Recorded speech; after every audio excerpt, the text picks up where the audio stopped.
Hello, this is a recap of an American movie called Downsizing 2017. The film begins in Norway at the Edvardsen Institute. A scientist named Dr. Jorgen and his colleague Andreas are talking eagerly about an experiment being successful. The two exchange excited hugs and depart their way. Fast forward 5 years, Andrea is giving a presentation to a packed audience in an Italian convention center. He meticulously places a box in the podium. He then gives a lecture to the audience about the impacts of global warming and the resultant scarcity of food and water. He goes on to say that their initiative will also address the issue of natural resources storage. Andreas claims that this is the only feasible and humanitarian solution. Humanity must brush an issue. The contents of the box are then revealed by him. The crowd is beyond surprised when they see the small Dr. Jorgen in the box. He has the appearance of a typical human, yet he is much tinier. No one can believe what they are seeing. They take a step forward to get a closer look, but the doctor requests that everyone take a seat. Following this, he starts talking into a little microphone placed in front of him. He and his colleagues devised a technique 5 years ago that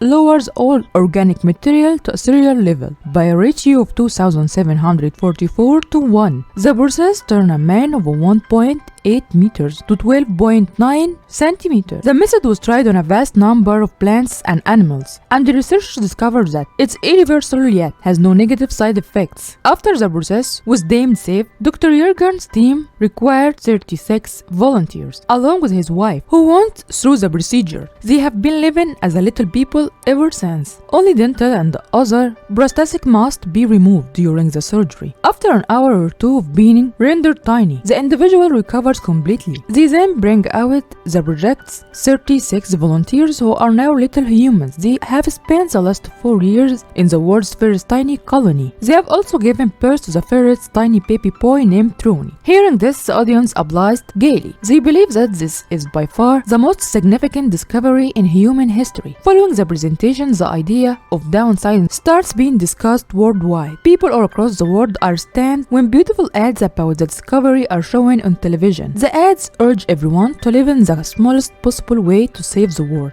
and live a better life. One of the viewers, Paul, he and some other people in the pub stare at the commercial in wonder. He returns home to see his ailing mother. Paul's life revolves entirely around her. She complains about the downsizing program, claiming that the same amount of effort should be placed towards finding treatment for her condition. Cut to 10 years later, Paul's mother has long passed on. Paul is now married to Audrey Safarnek and works as an occupational therapist. Sadly, the couple is having financial difficulties. Because of it, the two are compelled to move to a new home. Meanwhile, the downsizing program has grown in popularity over time. Several tiny colonies have sprouted up all over the planet. In fact, 3% of the world's population has been downsized and now lives in such colonies. The Safarneks attend their high school reunion one day, where they run across old friends Dave and Carol Johansson, who have downsized themselves. Everyone at the reunion is surprised to see their many friends they met at friend's house after reunion, where the Johansson brag about downsizing being the funniest decision they have made in their lives. They currently reside in a leisure land, a little colony in New Mexico. When Paul compliments Dave on his environmental efforts, Dave admits that he just did it for the money. It turned out the expenses are reduced by 90% after downsizing. Before they chose to downsize, Dave was broke in Vegas. Now the two are off on 6-month journey to Italy, where they will be enjoying the luxury life in a massive home. The Johnson lifestyle fascinated Paul and Audrey, so they attend a Leisureland conference the very next day. They sit with the audience and watch a downsized guy discuss the advantage of downsizing to them. He stands in front of them, showing them the mansion of his dreams. When the small house is opened, it reveals a lavish interior inside the residence. A woman brags about her diamond jewelry, which she claims cost her only $83. Paul and Audrey are intrigued by the miniature's lavish lifestyle. They proceed to viewing area, where they may take in the sight of Leisureland. Nets are used to keep mosquitoes and damaging UV rays out of the colony. The pair is awestruck and finally decided to downsize as well. In the next scene, they encounter an agent who informs them that their $152,000 asset is equivalent to $12 million in Leisureland. Hearing this, Paul and Audrey are taken back. We later see them selling their possession at a yard sale to get rid of everything and live as a miniatures. The couple drive to the Leisureland headquarters the next day, where they will be downsized. Both are nervous about the procedure, but Audrey seems to be unsure about the decision. In the waiting room, the two are separate at first. Paul is taken for the procedure. They are told that they will meet after the surgery, when they were already being shrunk. They shaved Paul's head and eyebrows off at the start of the procedure since hair can't be shrunk. Then they put him in a hospital clothes and sedate him so they can shave all of his body hair. They do the same thing to several other males in addition to Paul. They conduct a dental operation on everyone and remove the artificial teeth, since downsizing can't be done with dental prosthesis. The downsizers are then brought to the incapacitation hall, where they are miniatured, completely nude. After a while, we are shown that everyone had been shrunk. They are now carefully picked up with a staple and placed at tiny beds. Following this, they are passed down to the Leisureland's little nurses. Their dental prosthetics are reinstalled in their mouth.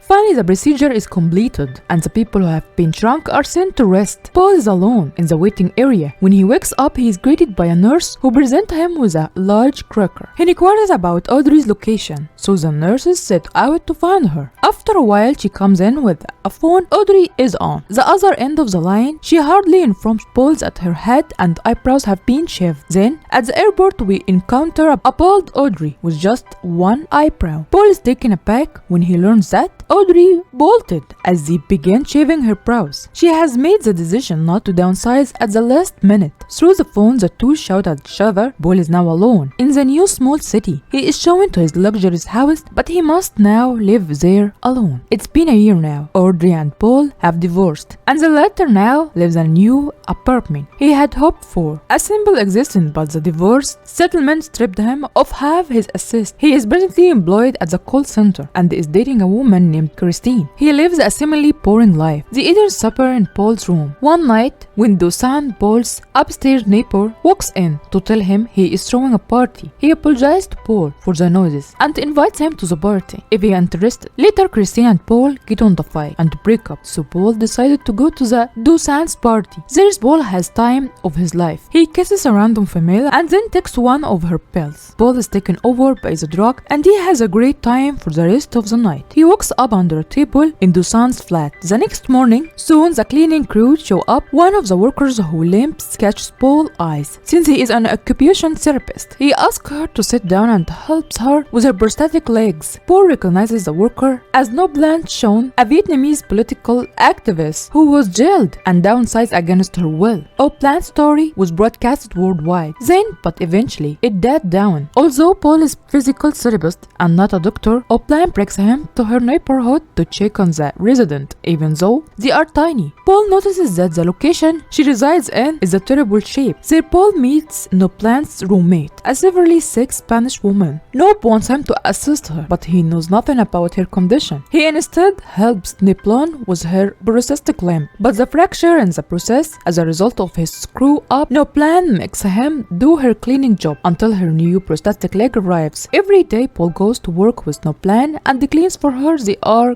gather leftover food from the individuals for whom they work and deliver it to Noplan's colony, where it's distributed the needy even. Though she is going through a difficult time, she remembers to serve others in her neighborhood. One day Noplan obtains a cleaning job at Dusan's. Dusan is taken aback when he sees Paul working as a cleaner and mocks him. Paul tells him that he will have to do this for the next 6 or 10 weeks. Hearing this, Dusan feels sad and decided to help his friend. He invites Paul to accompany him and his buddy Joris Conrad on a trip to Norway, where the first tiny community was established. However, Noplan insists that she wants to go too, since she was summoned by Dr. Jürgen, the doctor who began it all. He too is a resident of the same colony and is eager to see Noplan after hearing about her brave demonstration in Vietnam. The lads are skeptical at first, but they finally agree to go to Norway along with Goplan. A few days later, they are all in Dusan's boat sailing across a fjord. Suddenly they come across Dr. Jurgen and his wife Anne Helen, who are also on their way to the colony aboard their own boat. Dr. Jurgen eventually sees Joplin and apologizes to her for his technique being used forcefully on her. There the group is informed about the methanes released in Antarctica that will increase global warming by a vast percentage that can be prevented, and the human species will go extinct in 100 years due to the mass overpopulation. Downsizing was done to decrease to the probability to some level, although only 3% of the world population has been shrunk. Dr. Jurgen is heartbroken that his invention arrived too late to rescue the planet. At last, he mentions that the damage is irreversible and there is no solution to change it. Later, Noplan and Paul are in the cabin together. As Paul examines her leg,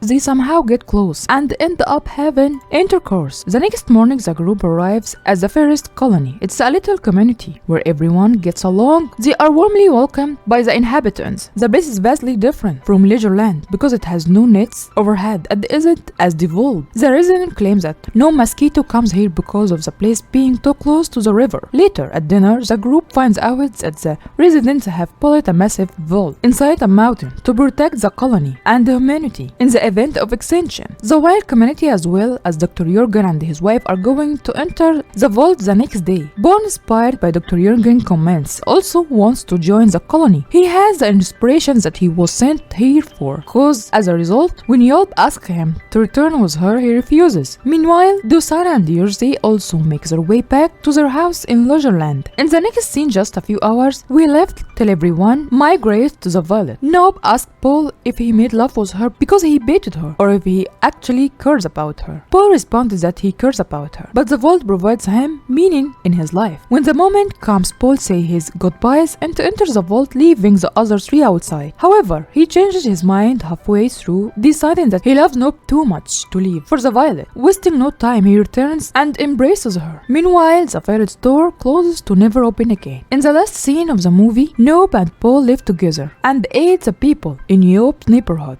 Paul has finally found the meaning of his life with Nob.